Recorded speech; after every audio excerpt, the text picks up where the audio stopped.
Hello, everybody. This is April from April Miller Coaching, and yes, I am back again. Yesterday, we talked about habits and um, basically what a habit is and steps to form a habit. Um, and but what about our bad habits? I know if you think back, our habits are who we are, and if we look at our bad habits, those are the ones we want to fix or change. Um, it could be smoking, it could be drinking, which can seriously affect our health, all the way to minor ones such as nail biting and throat clearing. But the question is, can we really break our bad habits? And the answer is yes.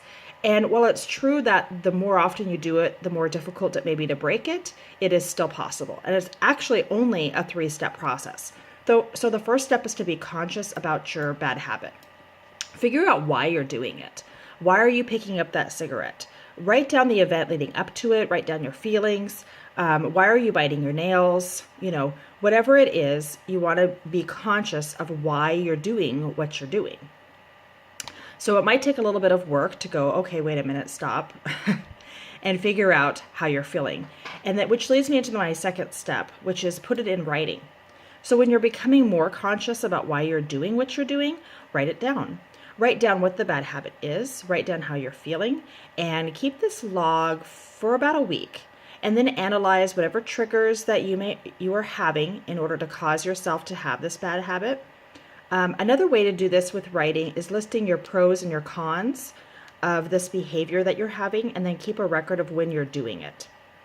So that way, it's just becoming more conscious in your head as to when and why you're doing it. So that's basically the goal for those 2 steps, is getting it to the front of your brain. Because right now it's in the back.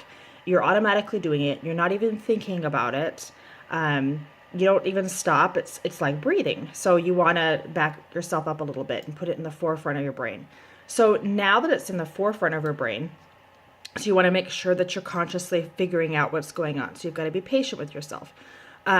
The last step is doing a bait and switch. And I know that is something that we don't like.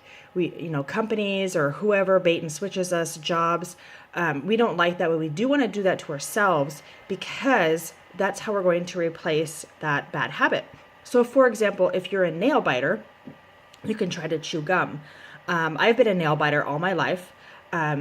And I've recently realized that when I get manicures and I have polish on my nails, I don't bite my nails. I know that I bite my nails because I'm stressed or worried. Sometimes it's a boredom thing, and sometimes it's just a way I think. But I found though that when I put polish on my nails and I have those manicures, that I don't do it. Meditation is also another way to do that. So just taking those deep breaths and thinking about it, take about 5-10 minutes of your day. And that may help as well. And another way to stop yourself is, and I don't know, I don't like this one, but some people, it works for them and that's great. But you can put a rubber band around your wrist and you can snap yourself every time you do this bad habit. And then that way it makes it a discomfort. But like I said, I don't do that for me. That's not my style, but you find what works best for you and you just replace that. In fact, even, if you don't bite your nails for, 7 days, get yourself a manicure or something like that. I do want to emphasize, please don't reward yourself with food.